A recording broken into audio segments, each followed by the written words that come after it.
Assalamualaikum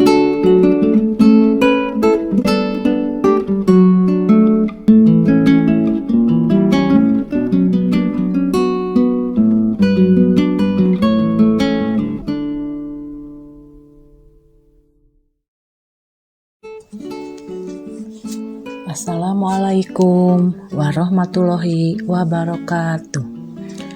Salam dan bahagia. Salam guru penggerak.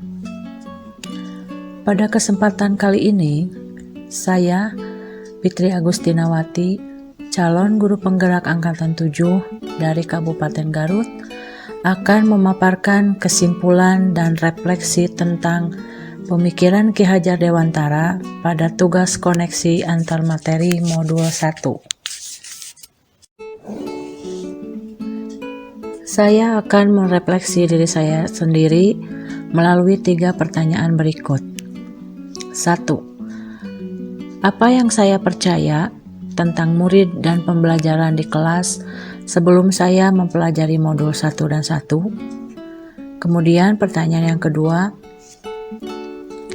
apa yang berubah dari pemikiran atau perilaku saya setelah mempelajari modul ini? Dan pertanyaan yang ketiga adalah, apa yang dapat segera saya terapkan lebih baik agar kelas saya mencerminkan pemikiran Ki Hajar Dewantara? Sebelum saya memahami modul 1.1, saya percaya bahwa pembelajaran saya sangat monoton. Kenapa? Yang pertama adalah saya sebagai guru terlalu mendominasi pembelajaran atau teacher center, di mana saya selalu menggunakan metode ceramah dan anak hanya diam dan mendengarkan.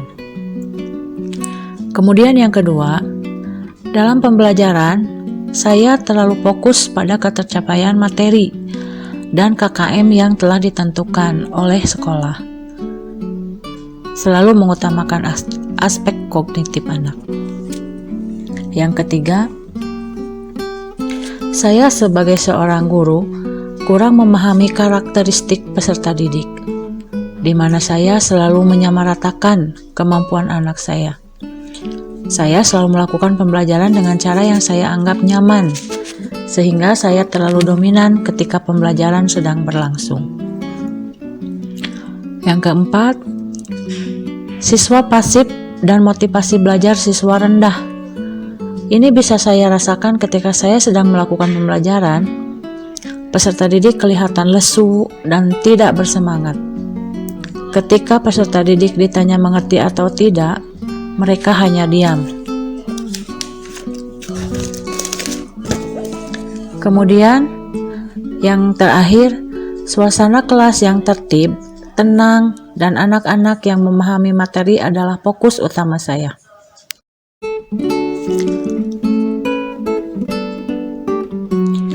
Berikut suasana kelas saya sebelum saya mempelajari modul 1.1.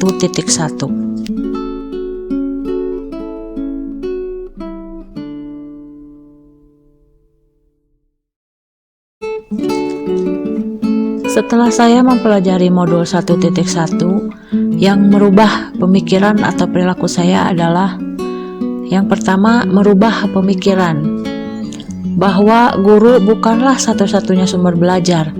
Apapun yang ada di sekitar kita bisa dijadikan sumber belajar. Peserta didik bebas memilih sumber belajar dari mana saja.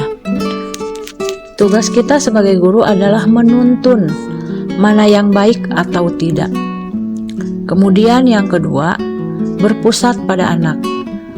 Dengan pembelajaran dipusatkan kepada peserta didik akan lebih aktif dan kreatif dalam proses pembelajaran, sehingga pembelajaran akan lebih menyenangkan. Kemudian yang ketiga, menghargai karakter setiap peserta didik. Karena anak terlahir berbeda, maka saya sebagai guru haruslah memahami dan menghargai perbedaan mereka, karakter mereka. Karena saya sebagai pamong haruslah menuntun anak sesuai kodratnya. Dan juga setelah mempelajari modul 1.1, saya merubah perilaku saya, di antaranya yang pertama tentu saja dengan mengemas pembelajaran secara menarik sehingga peserta didik termotivasi dan kemauan belajarnya meningkat.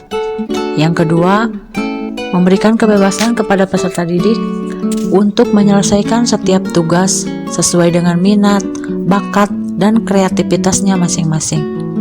Yang ketiga, lebih cermat lagi dalam melihat bakat anak didik. Melalui observasi atau kunjungan ke rumah dan juga pendekatan secara personal, itu dapat menjadikan saya mengetahui lebih dalam lagi karakter peserta didik. Kemudian agar kelas saya mencerminkan pemikiran Ki Hajar Dewantara, maka yang harus segera saya lakukan adalah merancang pembelajaran yang interaktif dan inovatif dan menyenangkan dengan melibatkan peserta didik. Kemudian menerapkan pembelajaran berbasis kearifan lokal dan budaya yang berada di sekitar saya. Lalu yang selanjutnya, menerapkan konsep merdeka belajar dan mencoba mengintegrasikannya dengan pencapaian profil pelajar Pancasila.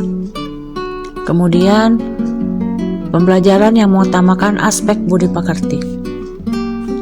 Lalu, pembelajaran yang menuntun, bukan menuntut.